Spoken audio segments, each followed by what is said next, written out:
berjumpa kembali pada pelajaran kita hari ini, di mana pelajaran kita hari ini merupakan lanjutan dari pelajaran kita minggu yang lalu tentang biosfer.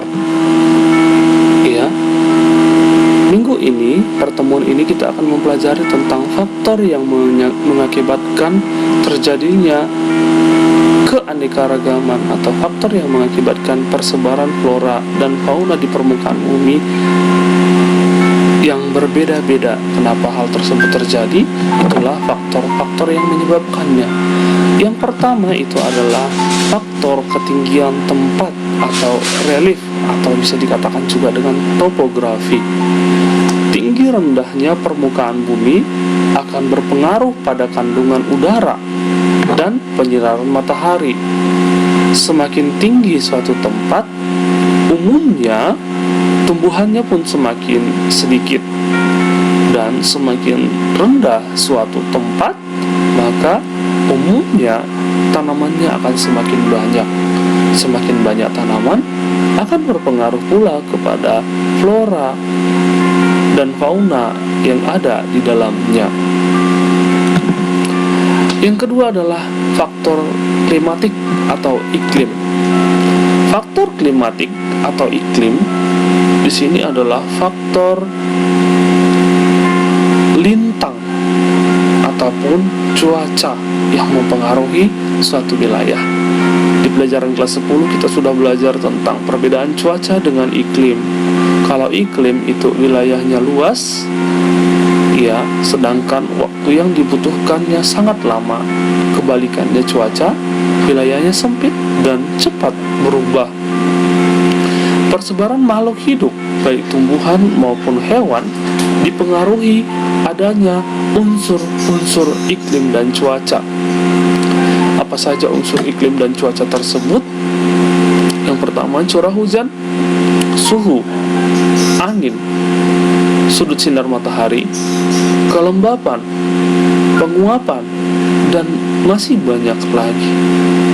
Unsur-unsur tersebut akan mempengaruhi pertumbuhan dan perkembangan vegetasi suatu wilayah.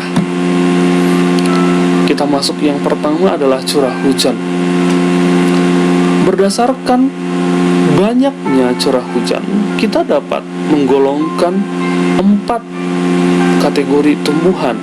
Yang pertama, hutan, semak, padang rumput, dan gurun. Berarti semakin tinggi curah hujannya itu hutan, dan semakin rendah adalah gurun. Berdasarkan kebutuhan air, tanaman dibagi menjadi beberapa kelompok utama.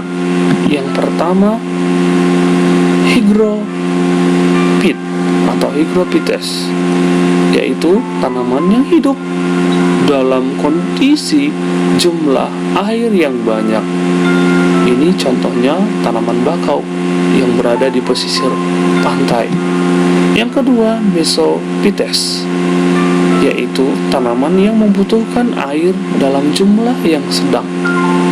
Dia tidak butuh banyak air dan tidak pula kering. Yang ketiga adalah xerophytes. Tanaman ini mampu hidup di daerah kadar air yang sangat rendah, dan dia mampu beradaptasi dengan membuat daunnya berbentuk duri dan juga batangnya dilapisi zat lilin sehingga mengurangi penguapan, dan tebal sekali kulatnya sehingga hal itu bisa menopang kehidupannya hidup di daerah yang kering dan juga memiliki akar yang sangat panjang. Contohnya sudah jelas ya, itu adalah tanaman kaktus di daerah gurun. Yang kedua adalah suhu. Perkembangan tumbuhan atau hewan dipengaruhi pula oleh keadaan suhu. Semakin bersahabat suhunya, maka tanaman atau tumbuhan akan hidup. Di berbagai wilayah ada kita kenal dengan musim. Indonesia ada dua musim kemarau dan musim penghujan. Sedangkan di daerah subtropis ada 4 musim. Maka dari musim tadi kita sudah bisa mengambil kesimpulan ini berkaitan dengan suhu yang diperoleh oleh tumbuh-tumbuhan berdasarkan sinar matahari. Yang ketiga, angin. Angin ini merupakan udara yang bergerak. Angin sangat berperan dalam proses penguapan, karena angin itu menggerakkan suhu di suatu daerah ke tempat yang lain. Angin bisa sifatnya merusak atau bahkan bisa menimbulkan kerugian harta benda. Namun angin juga bisa bersahabat dengan kita. Yang ketiga, sinar matahari. Tadi kita sudah melihat tentang suhu. Suhu berpengaruh erat terhadap sinar matahari. Semakin banyak sinar matahari yang diperoleh oleh suatu wilayah, maka suhunya akan semakin panas. Sinar matahari di sini sangat dibutuhkan oleh tumbuhan-tumbuhan yang memiliki klorofil untuk memasak makanannya. Sehingga tanaman tersebut dapat berkembang dengan baik. Yang berikut, kelembapan udara. Kelembapan udara itu berbicara tentang kandungan uap air yang ada di dalam suatu wilayah. Hal ini juga menentukan pertumbuhan tanaman. Suhu dan curah hujan adalah petunjuk yang sangat baik untuk penelitian tentang penyebaran jenis tumbuhan dan iklim. Maka kelembapan udara itu erat dengan suhu ataupun curah hujan. Yang ketiga adalah keadaan tanah atau edofik. Semakin tinggi tingkat kesuburan tanahnya, maka tanaman akan semakin banyak tumbuh. Semakin rendah kesuburan tanahnya, maka tanaman akan semakin sedikit. Maka kesuburan tanah itu berkaitan dengan kondisi makanan atau kondisi lahan di mana yang akan ditanami oleh tumbuh-tumbuhan. Yang keempat adalah faktor biotik. Faktor biotik di sini adalah flora dan fauna, termasuk juga manusia.